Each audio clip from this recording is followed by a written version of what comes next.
ជំរាបសួរខ្ញុំបាទសឺមីអរគុណដល់សាយផាននេះជាមួយខ្ញុំមុននឹងចាប់ផ្ដើមខ្ញុំសូមស្នើសុំទៅកាន់បងប្អូនជួយចុច like និង share ព្រមទាំង subscribe ទៅកាន់ channel YouTube របស់ខ្ញុំអ្នកមួយផងដើម្បីជាការលើកទឹកចិត្តមកដល់ខ្ញុំបាទឥឡូវចូលទៅមើលលំហាត់ជាមួយខ្ញុំវិធីលំហាត់គេឲ្យ a បូកឲ្យឬការ៉េនៃ a ការ៉េបូក1កតាឲ្យ b បូកឲ្យឬការ៉េនៃ b ការ៉េបូក1ស្មើនឹង1ហើយក៏ឲ្យយើងគណនា a ធំមួយនេះស្មើនឹង a ស្មើគុណ15បូក b ស្មើគុណ15ចាយឲ្យ a ស្មើគុណ25បូក b ស្មើគុណ26បូកឲ្យ25បាទអញ្ចឹងដោយសារតែយើងមានសមត្ថកម្មនេះដែលគេឲ្យមកនេះវាធំពេកអញ្ចឹងយើងនឹងបំលែងសមត្ថកម្មហ្នឹងឲ្យទៅជាសមត្ថកម្មមួយដែលតូចងាយយកមកប្រើសមត្ថកម្មយើងជាផុសគុណកតាអញ្ចឹងខ្ញុំនឹងទាញរកតាទី1ម្ដងហើយខ្ញុំនឹងទាញរកតាទី2ម្ដងទៀតអញ្ចឹងមកខ្ញុំទាញរកតាទី1ខ្ញុំបាន a បូកឲ្យឬការ៉េនៃ a ការ៉េបូក1នេះស្មើនឹង1ទៅលើ b បូកឲ្យឬការ៉េនៃ b ការ៉េបូក1បាទដល់ពេល b ក៏ដូចគ្នាស្មើនឹង1ទៅលើ a វិញម្ដងអញ្ចឹងយើងឃើញថាភាគបែកនៃប្រភេទនេះវាជាប់ radical ការ៉េអញ្ចឹងខ្ញុំនឹងគុណកសោមឆ្លាស់ដើម្បីបំបត្តិ radical ការ៉េវាហ្នឹង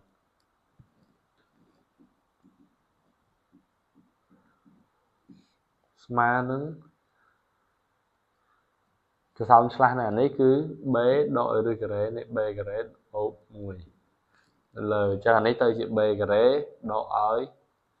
b ការ៉េបូកឲ្យ1ភាគបែកឲ្យសំដៅសម័យកាលមួយទៀតដូចគ្នាស្មើ a ដកឲ្យ a ការ៉េបូកឲ្យ1នៅលើ a ការ៉េដកឲ្យ a ការ៉េបូក1ចេះតទៀត a បូកឲ្យឬ a ការ៉េបូក1ស្មើអញ្ចឹងបើយើងបំបត្តិវងកញ្ចក់វាទៅគេឃើញថាវាបាន b ការ៉េដក b ការ៉េអស់ហើយអញ្ចឹងសញ្ញាដកគុណ1លេខ1នេះស្មើនឹងដក1ប៉ុន្តែដក1សញ្ញាដកយើងនឹងយកវាទៅគុណនឹងភាគយកវិញហើយយើងបានឬការ៉េនៃ b ការ៉េបូកឲ្យ1នេះដកឲ្យ b វិញបាទនេះហើយយើងបញ្ជាក់សញ្ញាវាវិញថាយើងគុណសញ្ញាដកមកភាគយកវិញ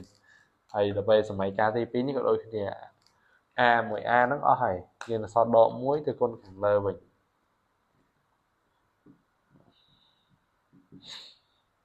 ស្មើឬការ៉េនៃ a ការ៉េបូក1ដកឲ្យ a បាទអញ្ចឹងខ្ញុំនឹងតាំងវាដោយសម័យកាល1សម័យកាល2ចុះអញ្ចឹងបើខ្ញុំយក1បូកឲ្យ2គឺបាន a បូកឲ្យ b តែយើងឃើញថាអាឬការ៉េនៃ a ការ៉េរបស់យើងនេះសម័យកាលទី1វានៅអង្គខាងឆ្វេងដល់ពេលសម័យកាលទី2វានៅអង្គខាងស្ដាំអញ្ចឹងបើយើងបូកបញ្ចូលគ្នាទៅវានៅស្ដាំមួយឆ្វេងមួយអញ្ចឹងយើងអាចកណនាបញ្ចូលគ្នាបានដោយដកបំបត្តិវាទៅដល់អញ្ចឹងអាហ្នឹងអស់ដល់ពេលអា b ការ៉េនេះក៏ដូចគ្នាអស់ដូចគ្នាអញ្ចឹងយើងនៅសល់តែដក b ដកឲ្យ a ស្មើដក b ដកឲ្យ a យើងអាចបោះអាពីទាំង b ទាំង a នេះមកអង្គខាងឆ្វេងទាំងអស់មកយើងទទួលបាន2ដងនៃ a បូក b ស្មើនឹង0យើងអាចទាញបាន a បូក b របស់យើងនេះស្មើនឹង0ហើយបាទពេលដែលយើងទាញបាន a បូក b ស្មើនឹង0យើងទទួលបានសមត្ថកម្មថ្មីមួយទៀតហើយអញ្ចឹងយើងនឹងយកសមត្ថកម្មហ្នឹងទៅចំនួនក្នុង a ដែលយើងចង់រកនេះយើងសរសេរមក a ស្មើឲ្យគុណ a ស្មើគុណ15បូក b ស្មើគុណ15នៅលើ a 25បូក b 26បូកឲ្យ25ស្មើភាគយកនេះយើងនឹងចាប់ a បូក b ជាកតាអញ្ចឹងយើងនៅសល់ a ស្មើគុណ14ដក a ស្មើគុណ 13b បូក a ស្មើគុណ12b ការ៉េដកចុចរហូតដល់ដក a b ស្មើគុណ13បូកឲ្យ b ស្មើគុណ14វិញបាទចំណុចថាវាបូកដកចឹងរហូតហើយភាគបែកយើងពុំចាំបាច់ធ្វើអីវាទេយើងទុកវានៅតែទៅបូកឲ្យ25ដល់កន្លែងនេះ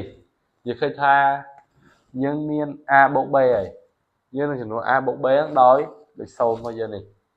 chẳng a bao giờ này mà nó sâu cả ta ơi a sẽ còn đọc 4 đội đọc 7 b